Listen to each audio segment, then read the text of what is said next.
এটা সরাইতে হবে, এটা মাইক সরাইতে আরেকটু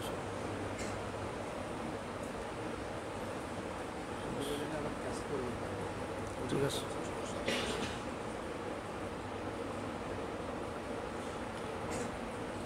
ইন্নাল হামদুলিল্লাহ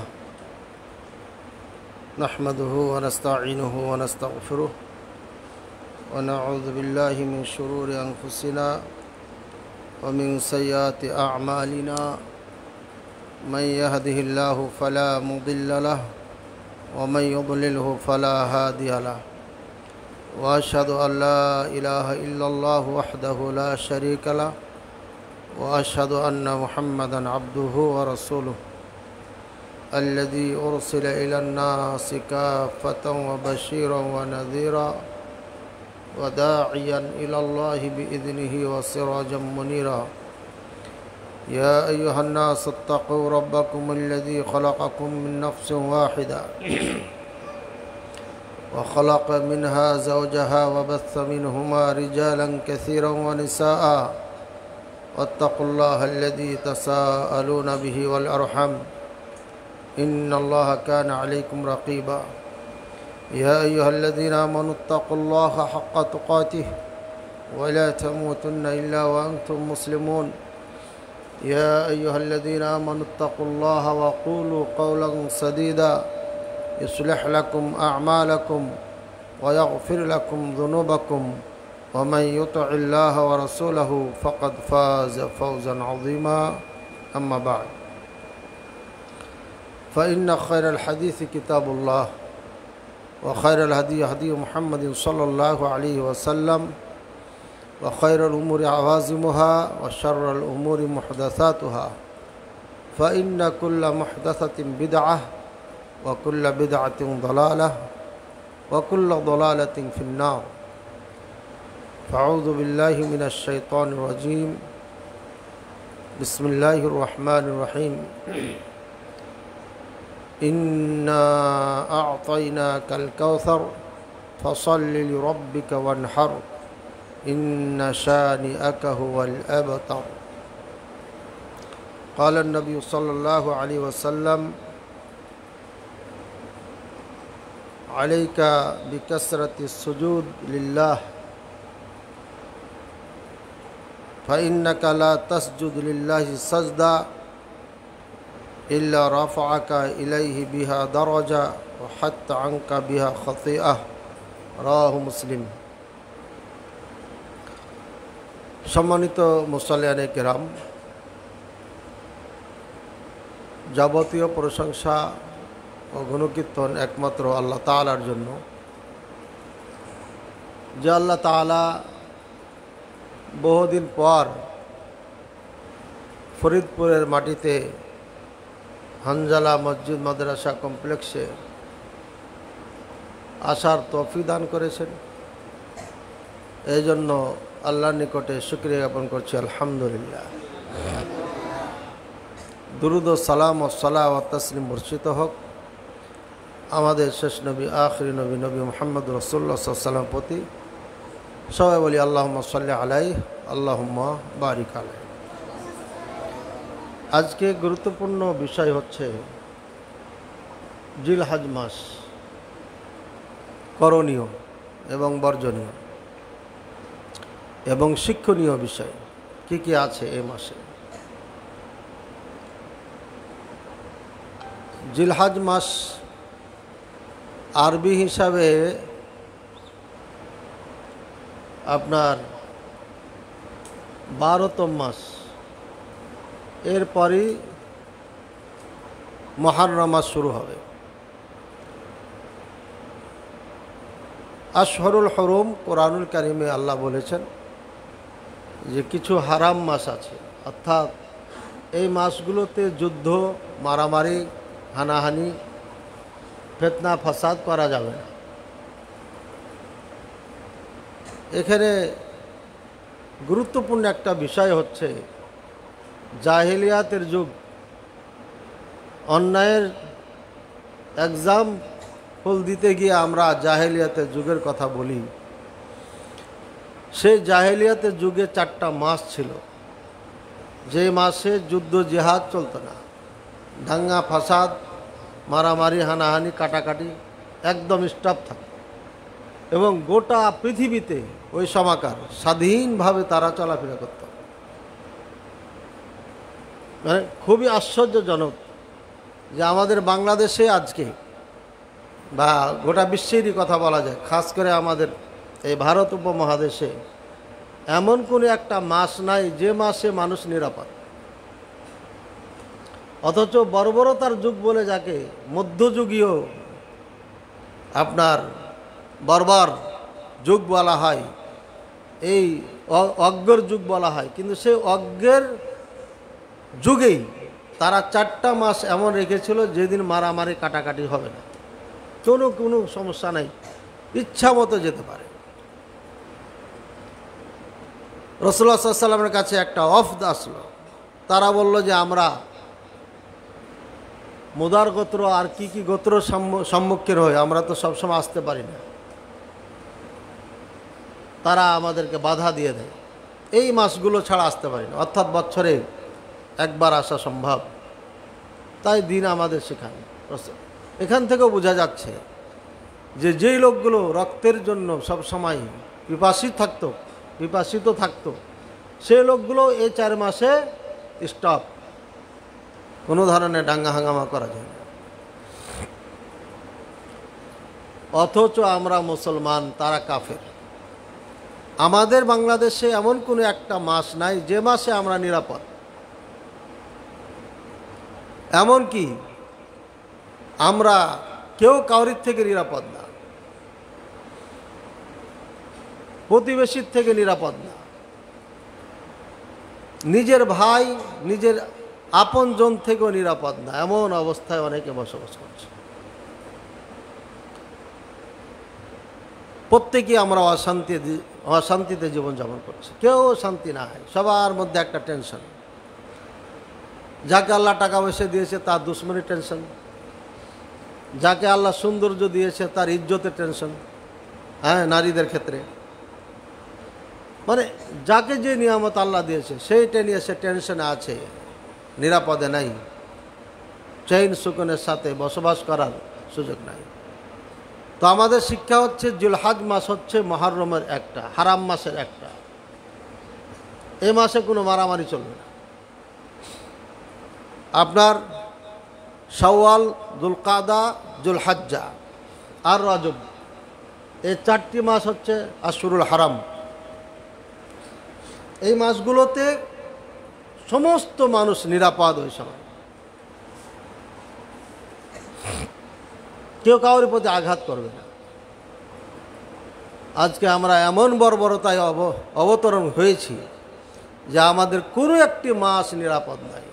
আল্লাহ আমাদের হেদায়েত দান করুন, বোঝা তৌফিক দান করুন।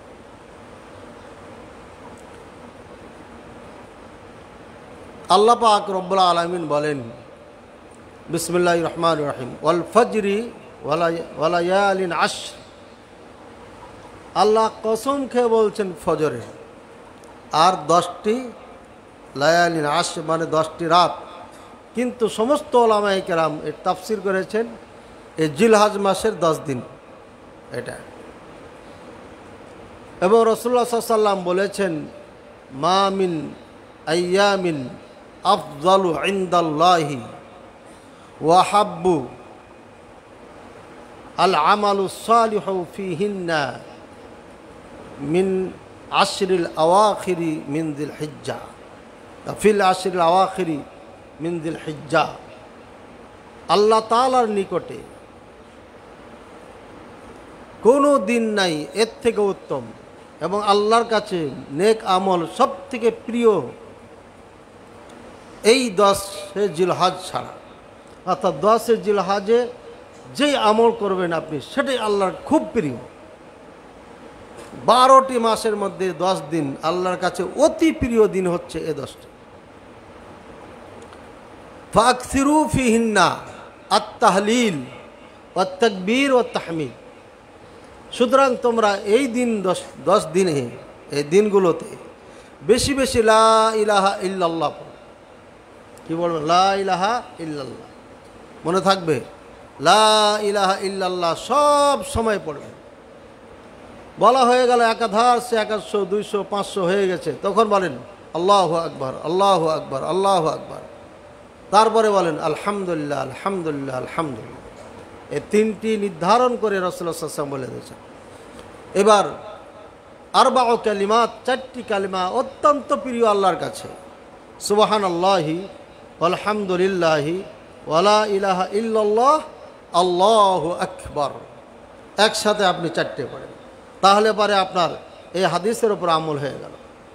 আর সবথেকে প্রিয় 4টি কালিমা আপনি জপতেছেন, বলতেই থাকেন, সব সময় বলতে থাকেন, চলতে ফিরতে উঠতে বসতে 24 ঘন্টা। ওমর রাদিয়াল্লাহু তাআলা আনহু, আবু বকর রাদিয়াল্লাহু তাআলা আনহু, আবু হুরায়রা রাদিয়াল্লাহু তাআলা আনহু এত জোরে জোরে তাকবীর বলতেন বাজারে, মাঠে ঘাটে, সব জায়গাতে, যে সবাই শুনতে পেত। এবং তাদের এই তাকবীর শুনে অন্যরাও তাকবীর বলতো। এই জন্য আমরা সবসময় বলবো আল্লাহু আকবার। কি বলবো? আল্লাহু আকবার, আল্লাহু আকবার, লা ইলাহা ইল্লাল্লাহ, আল্লাহু আকবার, আল্লাহু আকবার, ওয়ালিল্লাহিল হামদ। যেমনই আমরা সূর্য দেখব জিলহজ মাসে, তখন থেকে না, চাঁদ দেখব তখন থেকেই শুরু থাকবে। এই হলো 1 নম্বর আমল। বেশি বেশি নেক আমল কি করব? লা ইলাহা ইল্লাল্লাহ, আল্লাহু আকবার, আলহামদুলিল্লাহ, সুবহানাল্লাহ, এগুলো পাঠ করতে থাকবে। এরপরে দ্বিতীয় হচ্ছে সালাত, আয়া সালাতুন নাফিলা, নফল সালাত যত পারেন তত। প্রত্যেক বাইনা কুল্লি আযানাইনি রাকাআতান, প্রত্যেক 2 আজানের মাঝে 2 রাকাত সালাত আছে। সুতরাং দ্রুত মসজিদে এসে 2 রাকাত সালাত পড়েন, তারপরে সময় পেলে কোরআন পড়েন, জিকির করেন। কেউ যদি 5 ওয়াক্ত সালাতে কোরআন পড়ে তাহলে 10 মিনিট করে সময় পাবে। আধা ঘন্টাতে 1 পারা পড়া যায়, তো 10 মিনিটে 3য় অংশ পড়া যাবে। অর্থাৎ 20 পৃষ্ঠার আপনি নিম্ন হলে 5 পৃষ্ঠা পড়তে পারবেন। 5 পৃষ্ঠা যদি আপনি পড়েন প্রতি টাইমে, তাহলে কত হবে? 5 ওয়াক্ততে 25 পৃষ্ঠা হয়ে যাবে, মানে 1 পারার বেশি হয়ে যাচ্ছে। তো 1 পারায় ধরে নিলাম, কমাই দিলাম। 1 পারা কোরআন আপনি ডেলি যদি পড়েন তাহলে 30 দিনে কোরআন খতম হবে। আর এই কাজটা সৌদি আরবের অধিকাংশ মানুষে করে। তারা 2 রাকাত সালাত পড়েই সাথে সাথে কোরআন হাতে নেয়। কিন্তু আমাদের মসজিদ কোরআন মুক্ত, কোরআন নেই। আবার কোরআনে আইন চালু করে, কোরআনের আলো ঘরে ঘরে জ্বালো, মসজিদে নেই, খালি ঘরে জ্বালো। আর ঘরে তো নাই, ওখানে তো আছে টিভি, ওখানে খালাতো ভাই, ফুফাতো ভাই, মামাতো ভাই, মোবাইল সব আছে। মসজিদে কোরআন নেই। হ্যাঁ, মসজিদ সব খালি, যত জায়গায় যাচ্ছে সব জায়গায় খালি। খালি মক্কায় গেলেন, হজ করলেন, দেখে আইলেন, হ্যাঁ এখানে সব পিলারে পিলারে কোরআন, কাতারের সামনে সামনে কোরআন, সবাই কোরআন পড়ছে। আর আপনার দেশে আসার পরে আপনি কোরআনকে এমন জায়গায় ভরে রেখেছেন, খুলে বসে পড়তে আর মন চায় না। সামনে থাকলে দ্রুত নিয়ে যাই পারি তাই পড়ি, পড়া যায়। অবশ্যই মসজিদ যারা পরিচালনা করেন কোরআন অবশ্যই রাখবেন, কোরআন রাখতে হবে, আর সন্তানকে কোরআন শেখাবেন। বেশি বেশি তেলাওয়াতুল কোরআন করতে থাকেন। তেলাওয়াতুল কোরআন যখন পারবেন তখন মন চাইবে অনুবাদ, তখন অনুবাদ পারবেন। অনুবাদের পর তখন এই আয়াত অনুবাদ দেখে স্পষ্ট হচ্ছে না, তখন তাফসির পড়তে মন চাবে।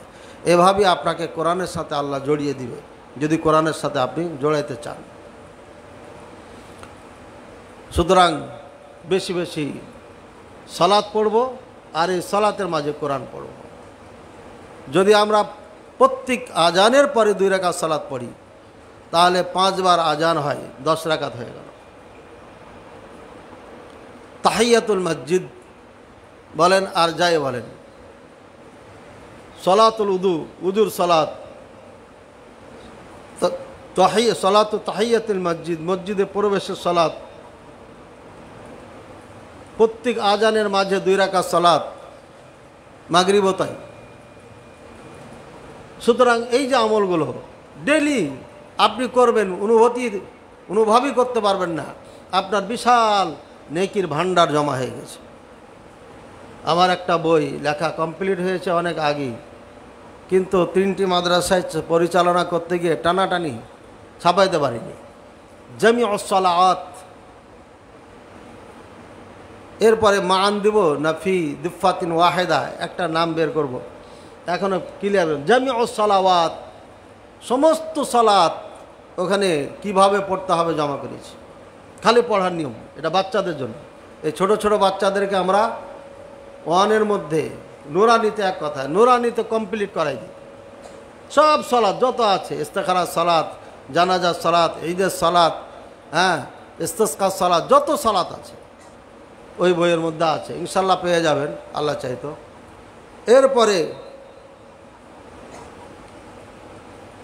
এরপরে হচ্ছে আমল যেটা আমরা করব, সিয়াম মিন আউয়াল ইয়াম, প্রথম দিন থেকে। যেমনই চাঁদ দেখবেন জিলহজ মাসের প্রথম দিন থেকে সিয়াম 9 জিলহজ পর্যন্ত, অর্থাৎ আরাফাতের দিন পর্যন্ত। এটা মুস্তাহাব, সুন্নাহ।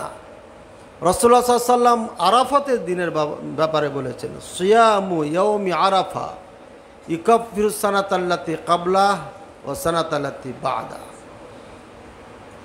আগের পরে 2 বছরের গুনাহ মাফ হবে আরাফাতের সিয়াম রাখলে, রোজা রাখলে। 2 বছরের গুনাহ। এই আমলটা আজ থেকে 15-20 বছর আগে ছিলই না। আমাদের এলাকায় বিশাল বড় বড় মাদ্রাসা, আমি তো ছোটকাল থেকে জানি, আমল জানে না আমাদের এলাকার মানুষ। তা আমি মাহফিলে বলেছিলাম আজকে নতুন একটা আপনাদেরকে আমল শেখাবো, এই আরাফাতের সিয়াম। আসলে নতুন না, কিন্তু আমল ছিল না, অথচ আহলে হাদিস এলাকা। সিয়াম ইয়াউম আরাফা কোন দিন রাখবো? বাংলাদেশের 9 তারিখে না সৌদি আরবের 9 তারিখে? সৌদি আরবের 9 তারিখে। কেন? আল্লাহ পাক রাসূলুল্লাহ সাল্লাল্লাহু আলাইহি ওয়াসাল্লাম বলেছেন সিয়ামু ইয়াউমি আরাফা, আরাফাতের দিনের সিয়াম একদম নির্দিষ্ট করে দিয়েছেন। আর একটা হাদিস আছে ইয়াউমাত্তা আছে, অর্থাৎ 9ম দিনে, 9 তারিখ, দুটাই আছে। 9 তারিখ বলার পরে হয়তো আল্লাহ তাআলা বলছেন যে আর একটা শব্দ ব্যবহার করে দেন, আপনি ঢোকান এখানে, বাংলাদেশে গণ্ডগোল লাগাবে। তখন হয়তো বলে দিয়েছেন ইয়াউমে আরাফা, আরাফাতের দিন। তাহলে আরও কি নির্ধারণ হয়ে গেল এবং খাস হয়ে গেল। আরাফাতের দিনে রোজা রাখতে হবে, এ নিয়ে কোনো দ্বিমত নাই। আমাদের এই মুফতি সাহেবগণ গোটা ভারত উপমহাদেশে মানুষকে 8 তারিখে রোজা রাখায়। কোন 8 তারিখ? সৌদি আরবের 8 তারিখে, যেদিন আরাফাতের নাই, আরাফাতেই নাই মানুষ, আর আমরা রোজা রাখছি বাংলাদেশে। কি অদ্ভুত আমাদের গবেষণা! স্পষ্ট হাদিস না থাকতো, 9 তারিখ থাকতো, তাহলে আমরাও বলতাম যে 9 তারিখে রাখেন। কিন্তু যখন আরাফাতের দিন বলে দেওয়া হয়েছে, ওই হাদিসটা আমাদের জন্য মানসুখ। যাদের সাথে মিল খায় তাদের জন্য আমলযোগ্য, আমল করবে। যে দেশের সাথে তারিখে মিল আছে, দিনে মিল আছে, তারা আমল করবে। অর্থাৎ সৌদি আরব সহ যারা যারা আছে।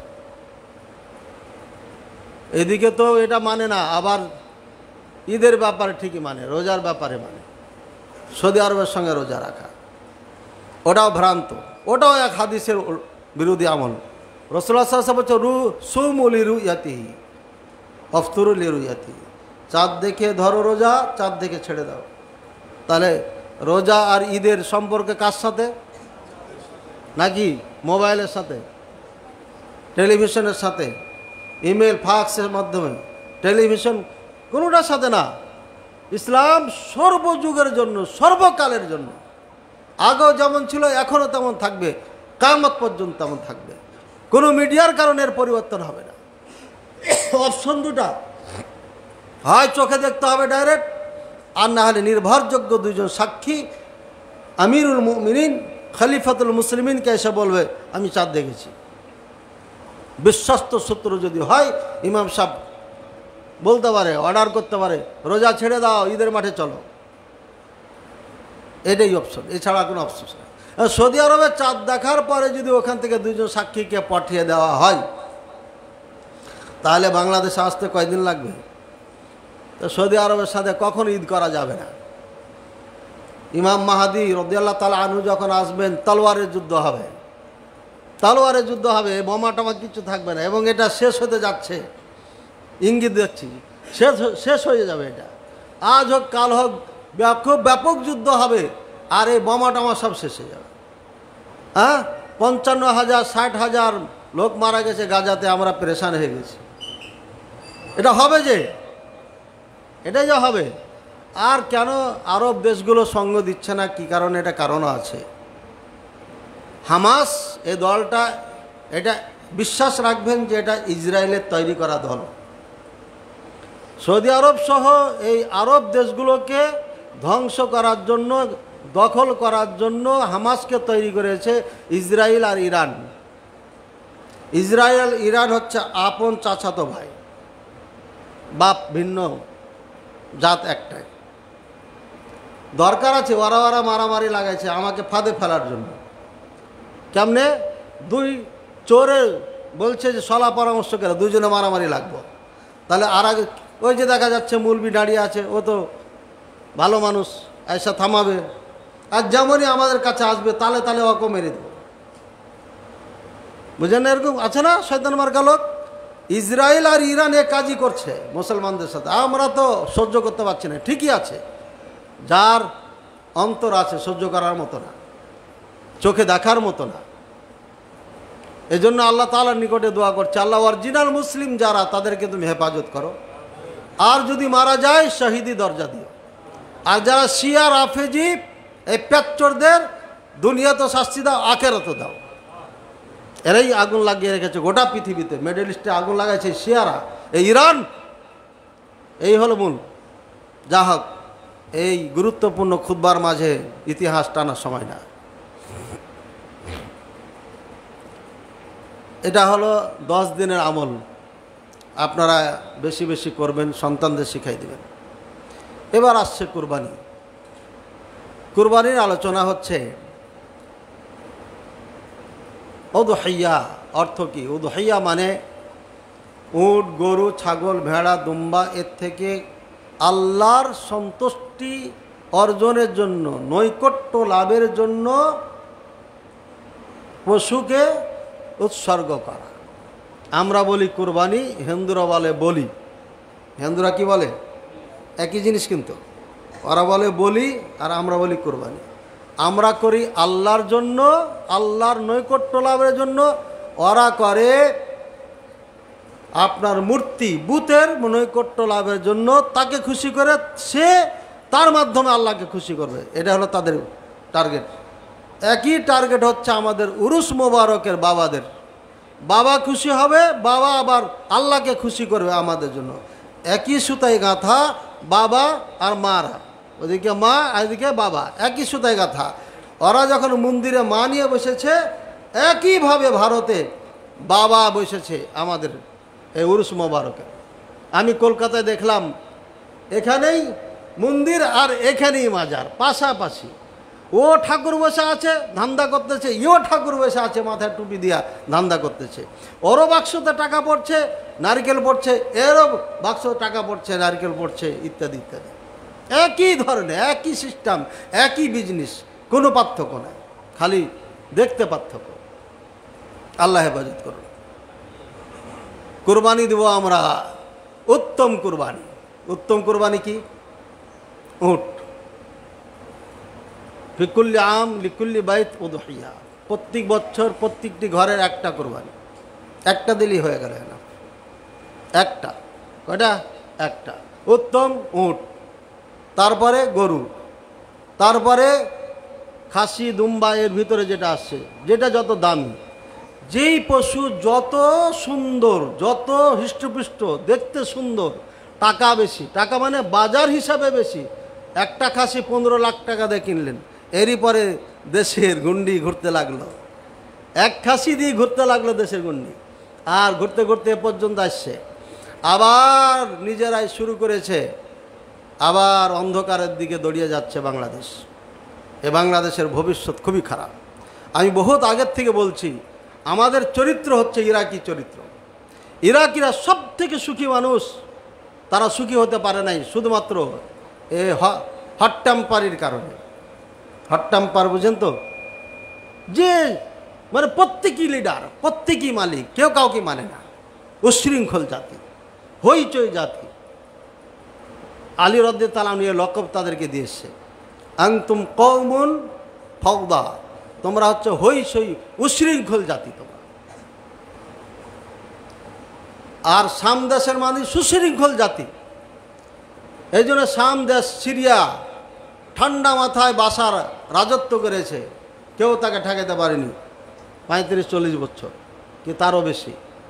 এবার আবার আসছে বর্তমানে অরিজিনাল মুসলিম যারা, ওই বাদশার শিয়া ছিল শয়তান, আর এখন মুসলিম আসছে অরিজিনাল মুসলিম, যার কারণে সৌদি আরবের এত টাকা ব্যয় একে স্বীকৃতি দেওয়ার জন্য, যেটা আমার আপন ভাই, একে বাঁচাতে হবে, এই জন্য টাকা দিয়েছে।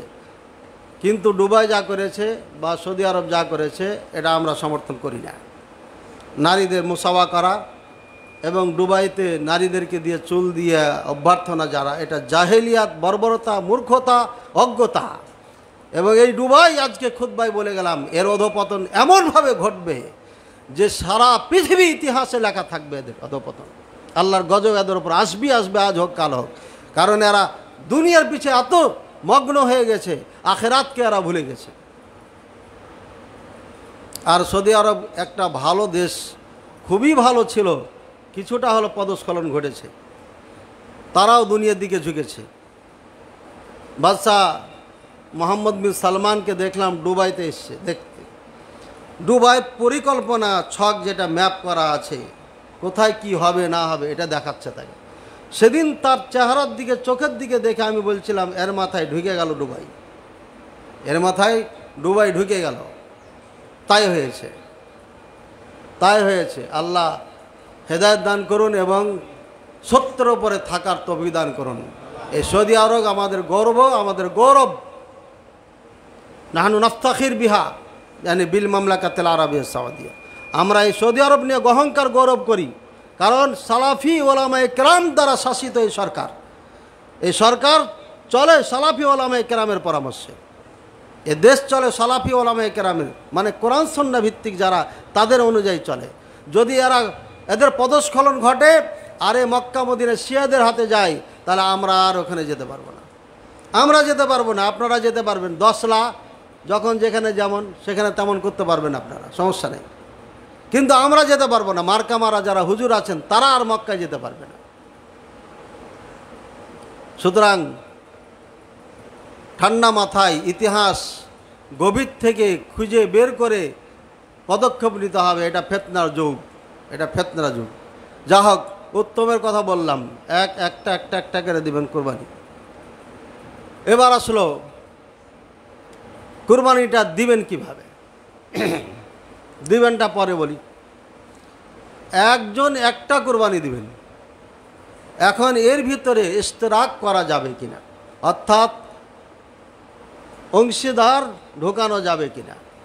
ইশতেরাক ফিস সামান, ইশতিরাক ফি সওয়াব ওয়াল আজর, নেকির মধ্যে অংশীদারিত্ব করা কাউকে, আর টাকা পয়সা দিয়ে কুরবানির মধ্যে অংশগ্রহণ করা, ভাগ করা, এটা কোনটা যাবে কি যাবে না?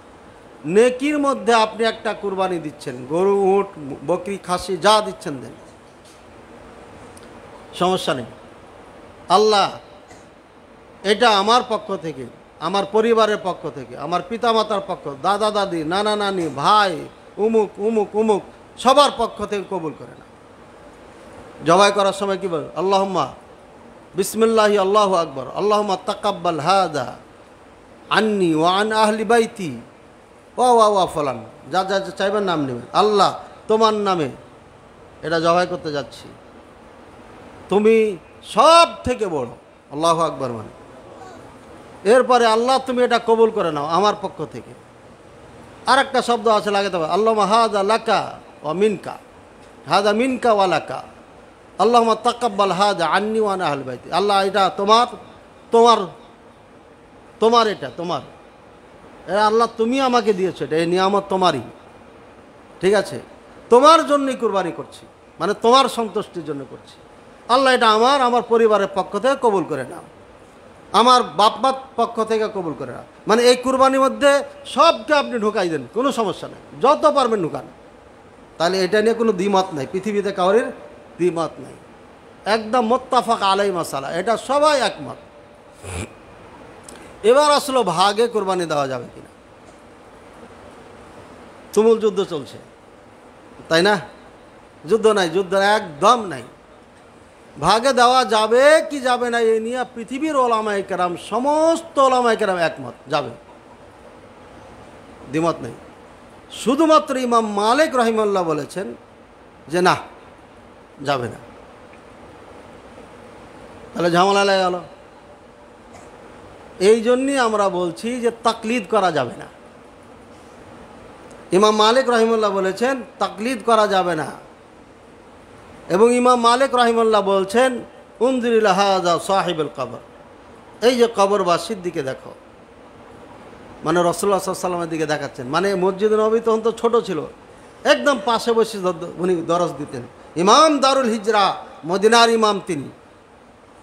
উনি বলছেন এই যে কবরবাসীকে দেখো, মানে রাসূলুল্লাহ সাল্লাল্লাহু আলাইহি ওয়াসাল্লামের দিকে দেখো, হাযা লা ইউরাদ, এর কথা প্রত্যাখ্যান করা যাবে না, যা বলেছেন তাই মানতে হবে।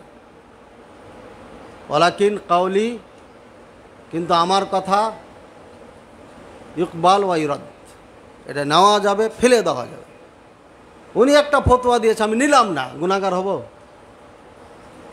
গুনাহগার হব না। ওনার ফতোয়া কোরআন সুন্নাহর সাথে মিল নাই, আমি নিব না, কোনো গুনাহ হবে না। এমপি বাড়াওয়ারা হবে না, যেটা আমাদের এমপি ছিল আগে, মানে কোনোই সাবজেক্ট না, কোনো কাউকে না মানলে আমার পাপ হবে, এটা কোথাও কোরআন হাদিসে নেই। তাহলে ওনার কথা কেন আনা হচ্ছে বক্তব্যের মাঝে? ইমাম মালিক রহিমাহুল্লাহ যেটা বলেছেন দলিলবিহীন বলেছেন, ওনার পক্ষে কোনো দলিল দেননি উনি। এই কথাটা সত্য না মিথ্যা, আসলে কি আর সূত্র ঠিক কি ঠিক না, কিন্তু ওলামায়ে কেরাম এটা নিয়ে আলোচনা করেছে। আমিও খুতবায় বললাম, খুতবাটা কেউ নোট করে একটা বই ছাপিয়েছে, বা এসে গেছে, এভাবেই বিশ্বস্ত সূত্রে এসে গেছে। কিন্তু উনি আসলেই বলেছিলেন কি বলেননি, কি এটা আল্লাহ ভালো জানে। ওনার কথা কোরআন সুন্নাহর সাথে মিল হলো না, কেন হলো না? তো মানবো না, তাহলে ওনার কথা আনার দরকার আছে। যদি ওনার কথাই এনে আমাকে দ্বন্দ্ব করতে হয়, তাহলে তো আমরা ঘুরেই হানাফি হওয়া ভালো ছিলাম। ফরিদপুরের মানুষ তো হানাফি থাকাই ভালো ছিলাম না, সুবিধা মতো ফতোয়া দিতে পারতাম। বউ 3 তালাক দিয়ে দিয়েছি, এক রাতের জন্য, 1 ঘন্টার জন্য মসজিদই তো হালাল করা যায়। নাউজুবিল্লাহ, কি ঘটছে না ঘটে না? হ্যাঁ, মুফতি সাহেব তো মসজিদে হালাল করে দিচ্ছে, তাহলে সুবিধা তো ছিল। তাহলে তাকলিদের বিপক্ষে যুদ্ধ, জেহাদ, মুনাজারা, বাহাস, এত কিছু করে আবার তাকলিদের কথা আপনি এখানে কেন নিয়ে আসবেন? ইমাম মালিক রহিমাহুল্লাহর কথা এখানে নিয়ে এসে গন্ডগোল লাগাচ্ছেন কেন? পৃথিবীতে বর্তমান সময়ে ভাগে কুরবানি নিয়ে কোনো মতনক্য নেই, এক কথা শেষ। কোনো আলেম দ্বিমত করে নাই যে চলবে না, এই কথা কেউ বলেনি। ইমাম বাজ রহিমাহুল্লাহ, আলবানী রহিমাহুল্লাহ, ইবনে উসাইমিন রহিমাহুল্লাহ, বর্তমানে সালেহ আল মুনাজ্জিদ বলেন, নাকি সালেহ আল ফাউজান রহিমাহুমুল্লাহ, সমস্ত ওলামায়ে কেরাম, বড় বড় বিদ্বান যারা বেঁচে আছেন, যারা চলে গেছেন, হ্যাঁ, ইবনে তাইমিয়া রাহিমাহুল্লাহ, ইবনুল কাইয়্যিম রাহিমাহুল্লাহ, ইবনুল জাওজি রাহিমাহুল্লাহ, যত কথা এক কথা আলেম আছে, একজনও দ্বিমত করেন যে চলবে না, এ কথা কেউ বলেন।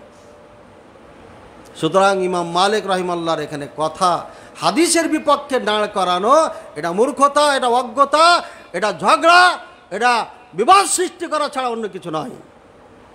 সাবধান থাকবেন, এদের বক্তব্য থেকে খুব সাবধান থাকবেন। সমাজের মধ্যে বিভ্রান্ত সৃষ্টি করে এদের বক্তব্য।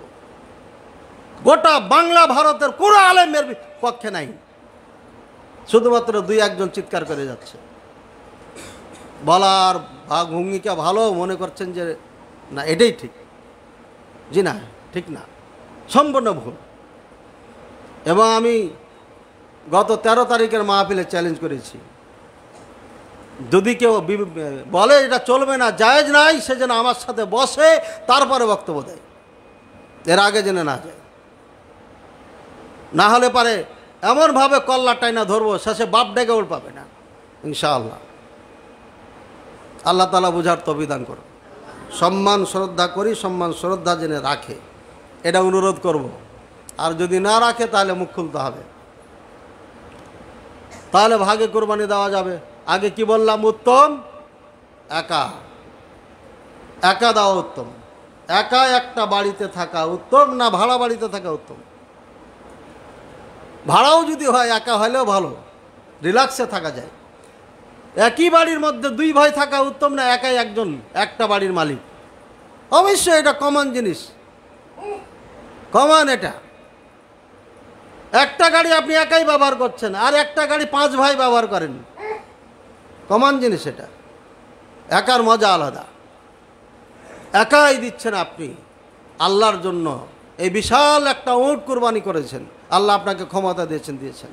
সুতরাং আল্লাহ খুশি হবে নিঃসন্দেহে। তাই আমরা উত্তমটা দাওয়াত আগে দিয়ে দিই, পরে এটা জায়েজ আছে দিবেন। যেখানে জায়েজ আছে এখানে বিতর্ক করার কিছু নাই। আন জাবির রাদিয়াল্লাহু তাআলা আনহু আন্নাহু قال نحن عام الحديبية 7 عن الجزور 7 عن الجزور و7 عن البقر أو كما قال عليه الصلاة والسلام। জাবির রাদিয়াল্লাহু তাআলা আনহু বলছেন, আমরা হুদাইবিয়ার বছর একটা উটে 7 জনে কোরবানি দিয়েছি। একটা উটে কতজন দিয়েছি? 7 জনে কোরবানি দিয়েছি। আর একটা গরুতে 7 জনে কোরবানি দিয়েছি। সুতরাং বোঝা যাচ্ছে যে কোরবানি আপনার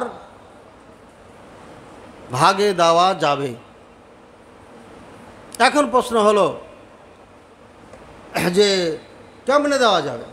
এটা তো সফরের হাদিস, সফরের হাদিস এখানে বলে হবে? এটা তো সফরের হাদিস, এখানে চলবে না। তাহলে উত্তর কি?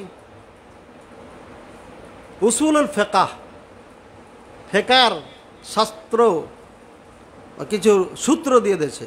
অঙ্ক করার যেমন সূত্র আছে, হাদিস কোরআন বোঝার জন্য সূত্র ওলামায়ে কেরাম বেঁধেছেন। কেমনে বেঁধেছেন? কোরআন হাদিস থেকে বেঁধেছেন। গ্রামার, যেটাকে নাহু সরফ বলা হয়, কোত্থেকে এসছে? কোরআন হাদিস থেকে এসছে।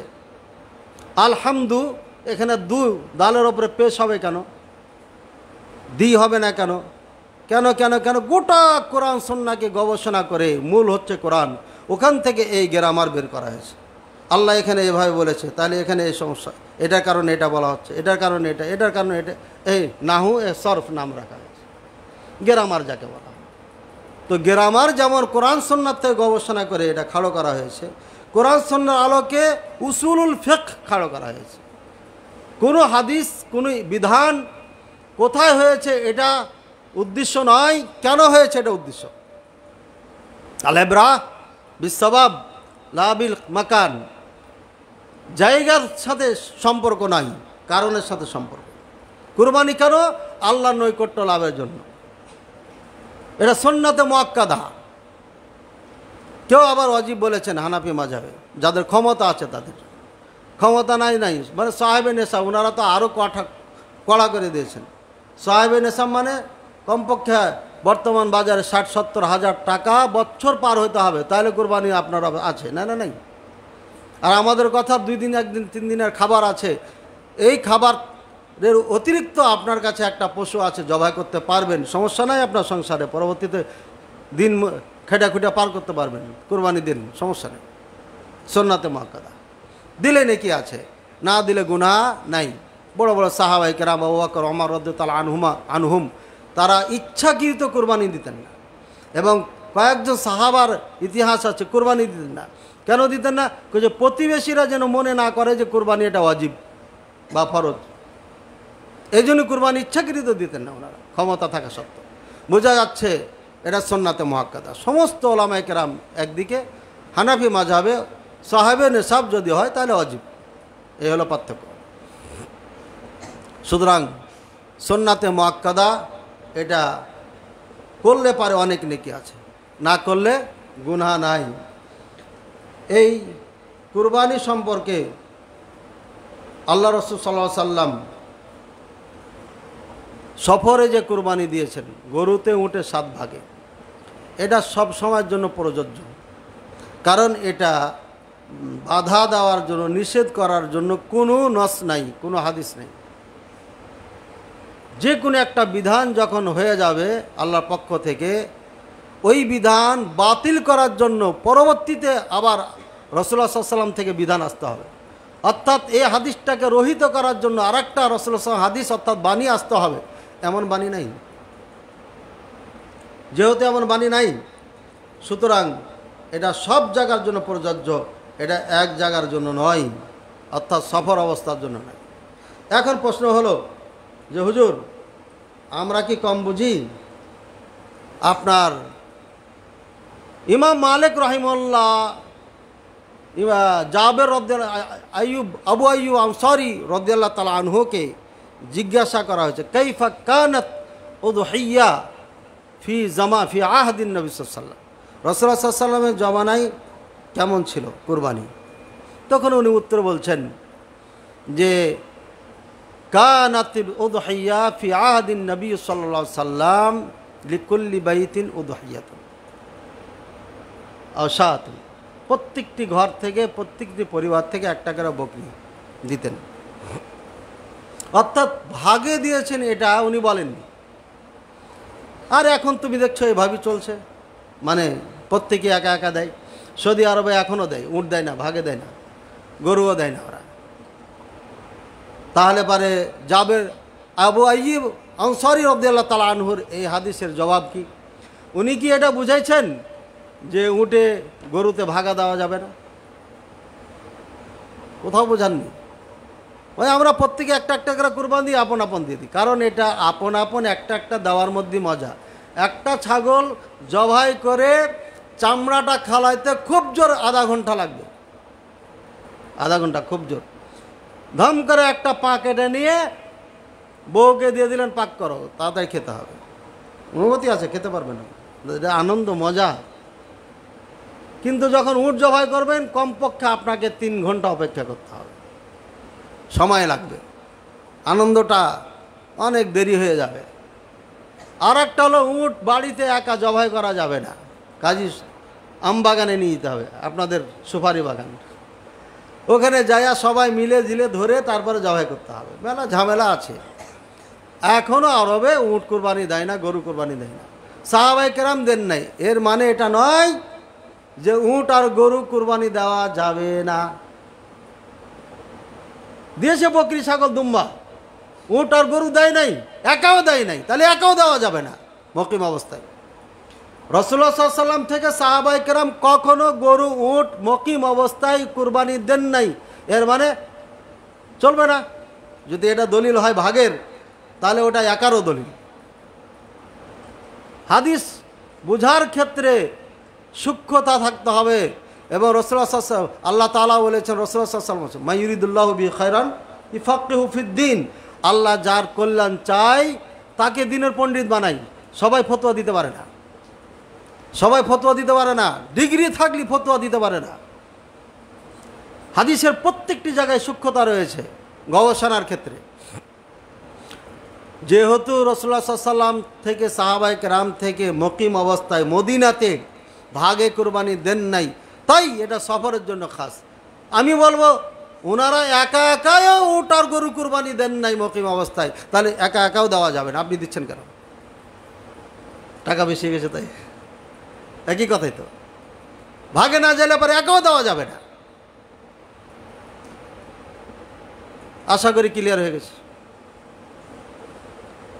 এরপরে মাসালা হচ্ছে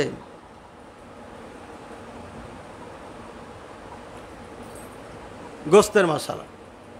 গোস্ত কি করা যায়?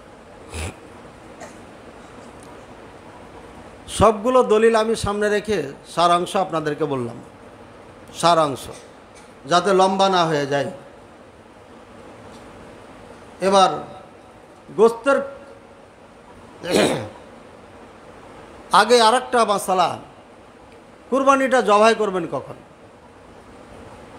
ঈদের সালাত পড়ে বাড়ি গিয়ে জবাই করতে হবে, অর্থাৎ ঈদের সালাতের আগে না। মান যাবাহা ক্বাবলা সালাতি ফাইন্নাহা মাকবুলা, যারা সালাতের আগে জবাই করবে সেটা কবুল হয়ে যাবে, কবুল হবে, গ্রহণযোগ্য হবে। অমান নাকি সরি ভুল বললাম মনে হয়, মান যাবাহা ক্বাবলা সালাহ ফাইন্নাহা লাহমুন, যে ব্যক্তি সালাতের আগে জবাই করবে ওটা গোস্ত হবে। যাবাহা লি আহলিহি, তার পরিবারের জন্য জবাই করেছে। শাতুল লাহমিন, এটা গোস্তের বকরি।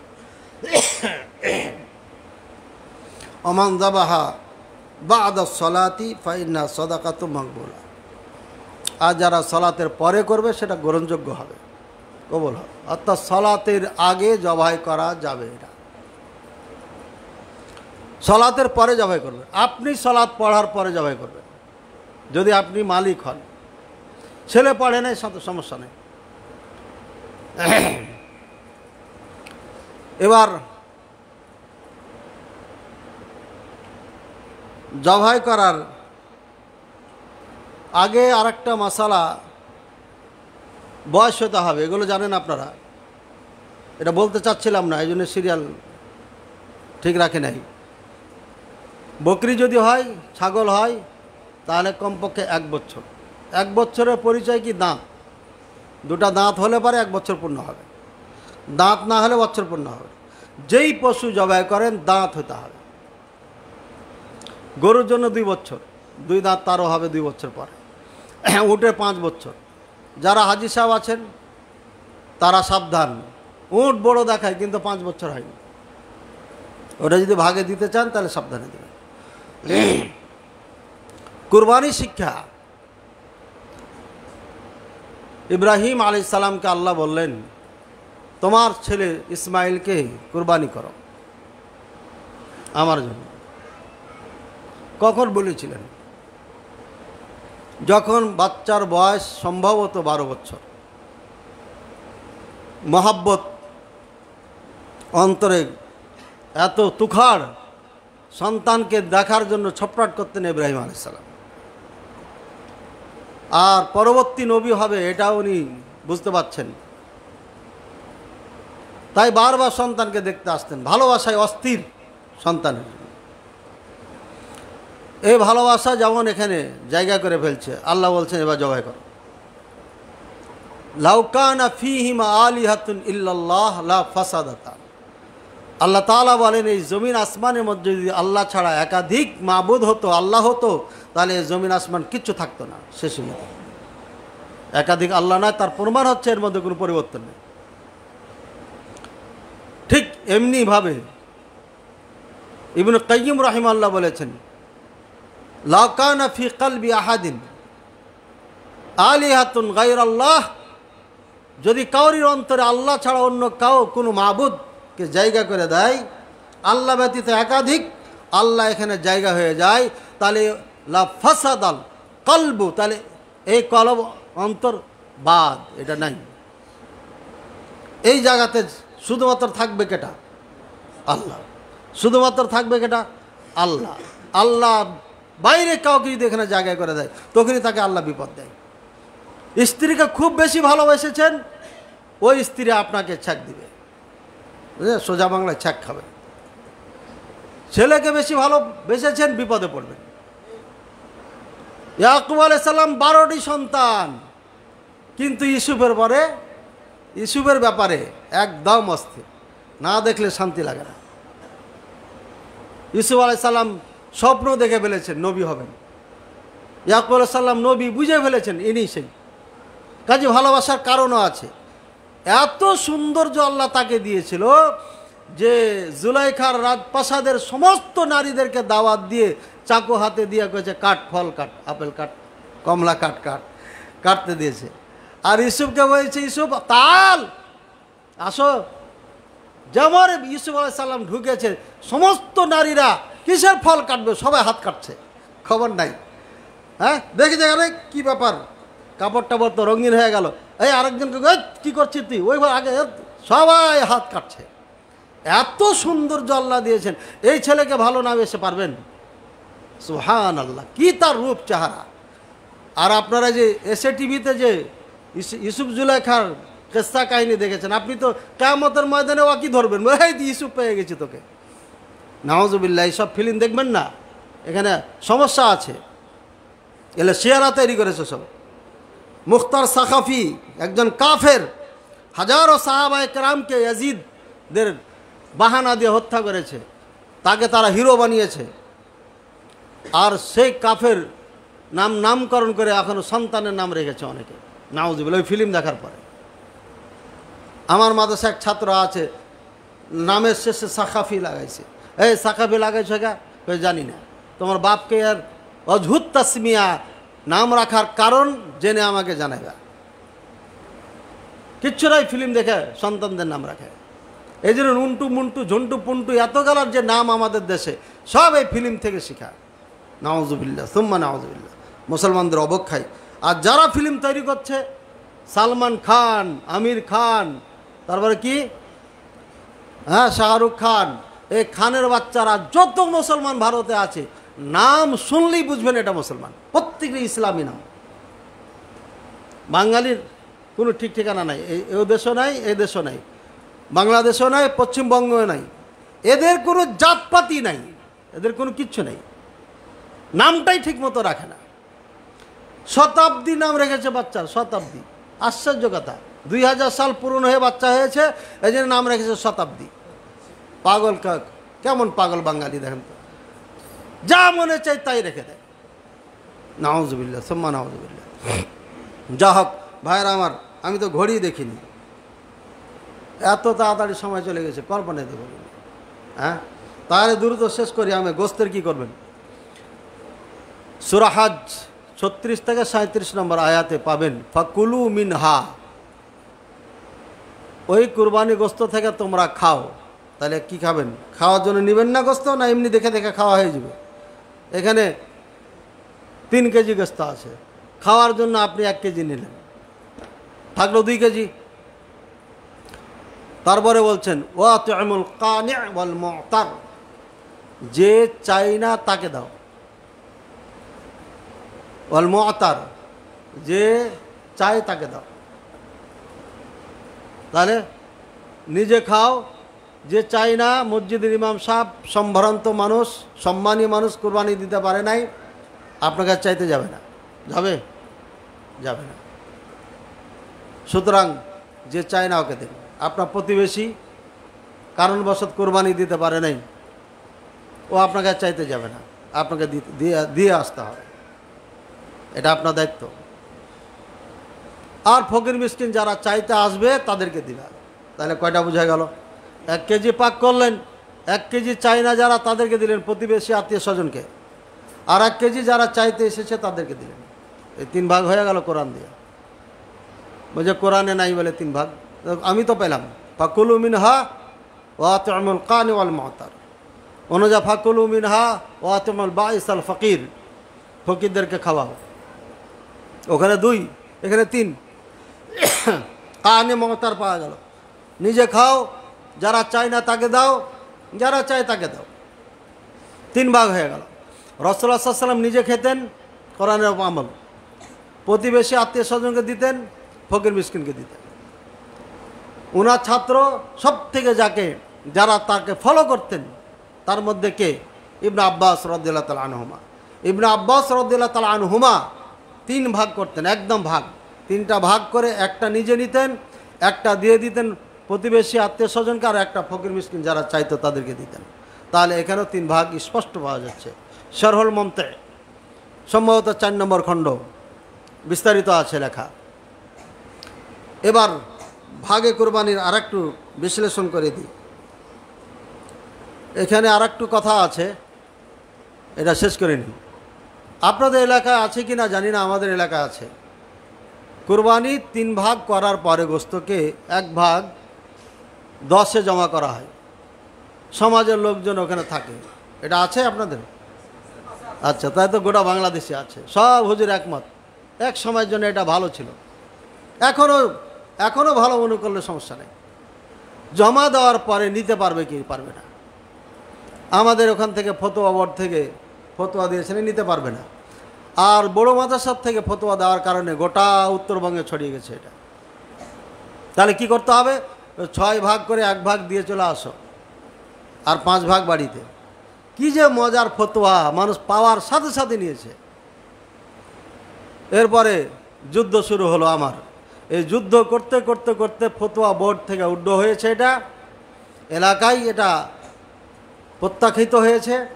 কিন্তু কিছু এলাকায়, যেই সব এলাকা আমি যাই না, যাওয়া পড়ে না, ওই সব এলাকায় এখনও আছে। প্রত্যেকটি আলেমের দায়িত্ব এই ফতোয়ার বিপক্ষে কড়া ভূমিকা রাখতে হবে। পরিষ্কার কথা, এটা বেদাত, নতুন আবিষ্কৃত ফতোয়া, কোরআন সুন্নাহ পরিপন্থী ফতোয়া। এর ওপরে যে আমল করবে তার কুরবানি হবে না, এই কুরবানি হবে না তার। নিজের পক্ষ থেকে ফতোয়া বানিয়েছে। 5 ভাগ নিয়ে এসে 5 ভাগই খাই। কিসের ফকির? কে বাড়িতে কয়টা ফকির আসে? ফকিরই আসে না। আর কিছু বাড়িতে আছে তো গেটে তালাই মারা, ও তো ঢুকতেই পারে না। সুতরাং পুরোটাই খাই। দুঃখজনক হলো সত্য, এমন ইতিহাস আর গল্প অনেক আছে বাংলাদেশে। একজন দারওয়ান সারা জীবন কাজ করে বাড়িতে, কুরবানির দিন ছুটি নাই। গরিব মানুষ, কুরবানি নাই, কাজ কাম আছে, কুরবানির দিন বেশি কাজে থাকতে হবে। থাকো, গোশত দিব, দিয়ে বাড়ি নিয়ে যাবে, বাচ্চাদের নিয়ে খাওয়া আছে। কুরবানি হচ্ছে, বাড়ির থেকে ফোন দিচ্ছে বাচ্চারা, আব্বু গোশত নিয়ে আসেন, গোশত নিয়ে আসেন। প্রতিবেশী সবাই গোশত পাক করছে, গোশতের সেন্ট তো সব জায়গায় ছড়িয়ে যায়। ওদিকে বাবা বলছে, বাবা একটু দেরি করো, মালিকের গোশতের কাজ চলছে, শেষ হলে পারি আমি নিয়ে আসছি। মালিক বলে রেখেছে গোশত দিবে, সবাই আশায় আছে। গোশত তাকে দেওয়া হলো 1 কেজি। খুব আনন্দের সাথে গোশত নিয়ে যাচ্ছে। 1 কেজি হলো আনন্দ যে পাওয়া গেছে। তো এখনকার বাজারে 750 টাকা গোশতের দাম আমাদের এলাকায়। বাড়িতে যাওয়ার পরে স্ত্রীকে দিয়েছে, তুমি তাড়াতাড়ি প্রস্তুত করো, আমি ময় মশলা নিয়ে আসছি। গোশতর মধ্যে সব চরব, বেশির থেকে বেশি 200 গ্রাম হচ্ছে গোশত, সব চরব। হয়তো মালিক দিয়েছে, বউ যায় চেঞ্জ করে ফেলেছে। এই মনোভাব নিয়ে যদি আপনি কোরবানি দেন, আপনার কোরবানি হবে।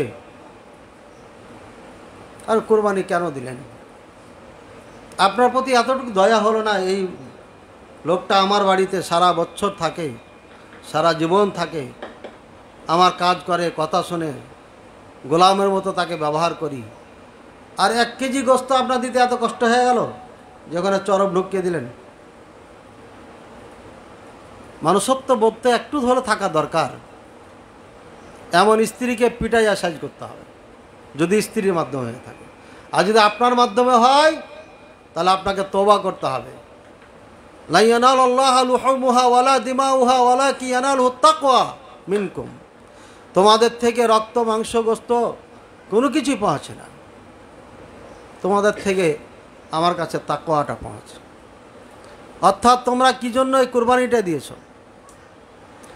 ইব্রাহিম আলাইহিস সালাম যখন অধীর মহাব্বতে ছেলের গ্রাস হয়ে গেলেন, তখনই আল্লাহ পরীক্ষা দিলেন। ইয়াকুব আলাইহিস সালাম, ইউসুফ আলাইহিস সালাম মহাব্বত যখন অন্তরে আসলো, ইউসুফ আলাইহিস সালামকে দূরে সরিয়ে দিলেন। কাঁদতে কাঁদতে চোখ দুটো হারিয়ে ফেললেন। এরপরে উনি বুঝতে পারলেন যে না, আমার ভুল হচ্ছে। তখন উনি আল্লাহর কাছে রুজু হন যে না, ইউসুফকে এত ভালোবাসা আমার ঠিক হয়নি। আর তখনই আল্লাহ ইউসুফকে ফিরিয়ে দিয়েছেন। সম্মানিত দিনী ভাই বোনেরা, কোরবানি দিব আমরা আল্লাহর জন্য।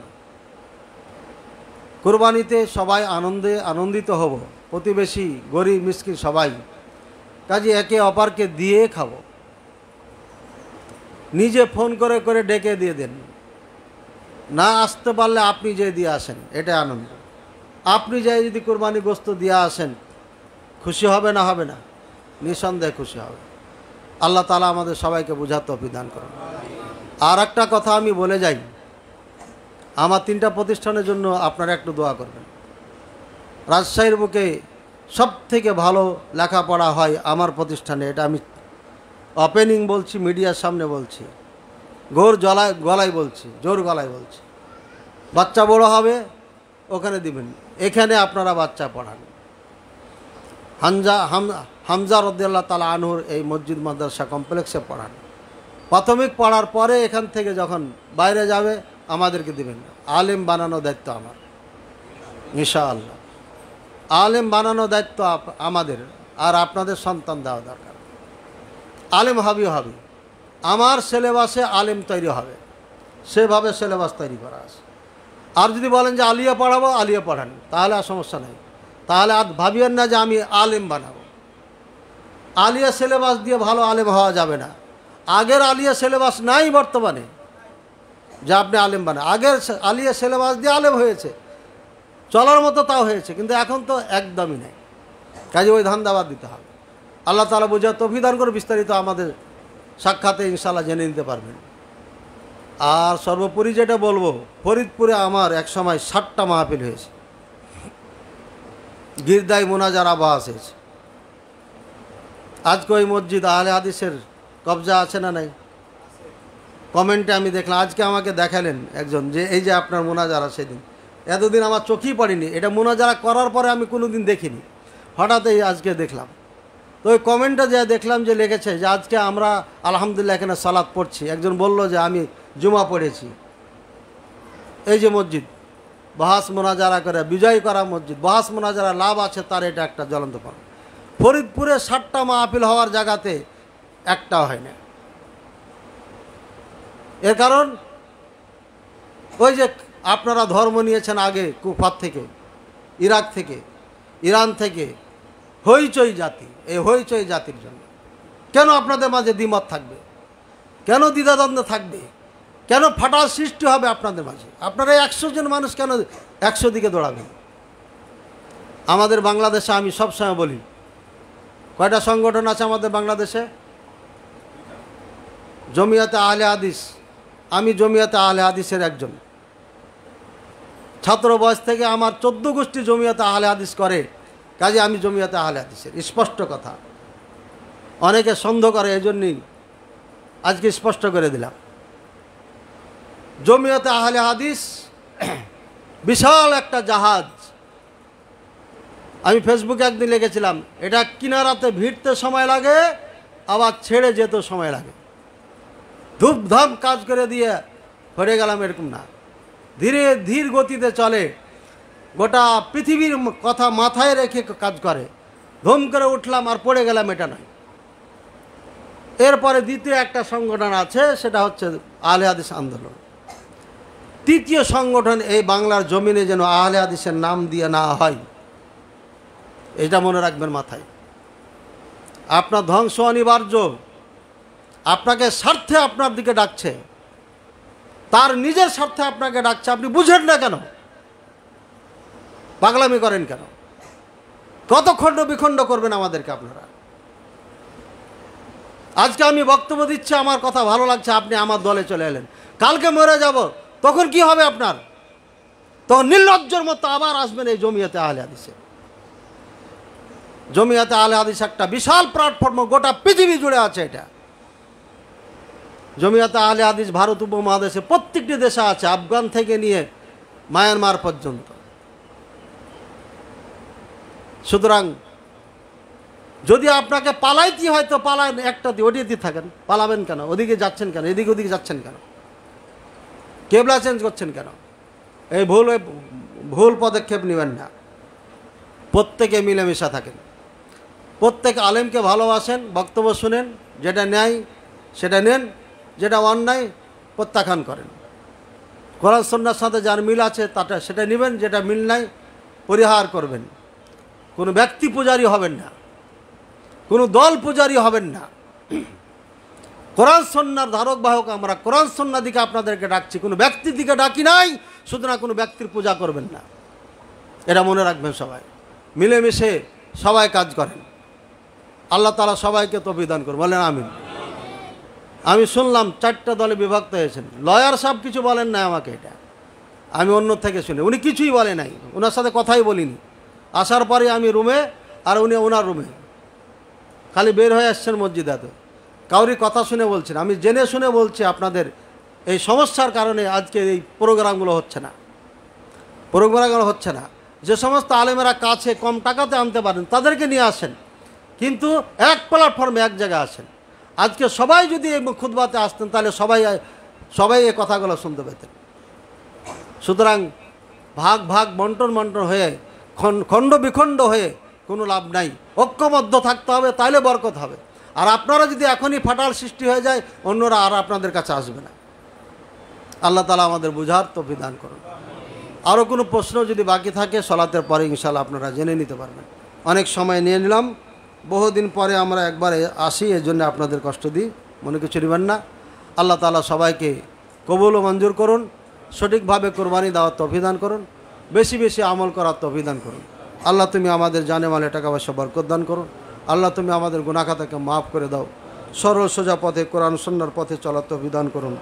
আল্লাহ আমাদের বাজে যারা অসুস্থ আছে সুস্থতা দান করুন, যারা অসুস্থ আছে আল্লাহ তাকে সুস্থতা দান করুন।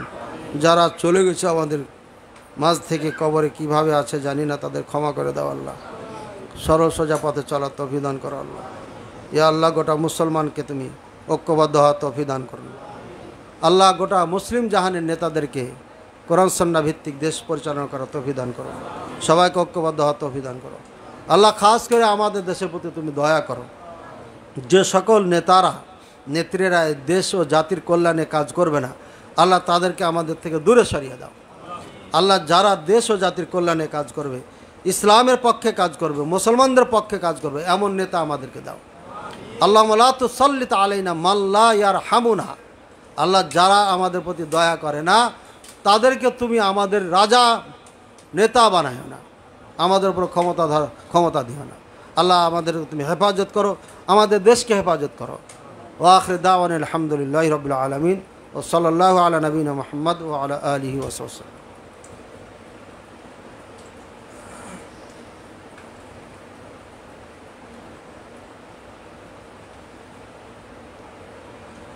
الحمد لله رب العالمين والعاقبة للمتقين والصلاة والسلام على نبينا محمد وعلى آله وصحبه وسلم وبعد فيا أيها الناس صلوا على النبي فإن الله سبحانه وتعالى أمرنا أن نصلي عليه فإنه يقول إن الله وملائكته يصلون على النبي يا أيها الذين آمنوا صلوا عليه وسلموا تسليما اللهم صل على محمد وعلى آل محمد كما صليت على إبراهيم وعلى آل إبراهيم إنك حميد مجيد اللهم بارك على محمد وعلى آل محمد كما باركت على إبراهيم وعلى آل إبراهيم إنك حميد مجيد اللهم أعز الإسلام والمسلمين اللهم أعز الإسلام والمسلمين اللهم أعز الإسلام والمسلمين اللهم أعز الإسلام والمسلمين اللهم أيد الإسلام يا رب العالمين اللهم انصر المسلمين في غزة يا رب العالمين اللهم انصر المسلمين في فلسطين يا رب العالمين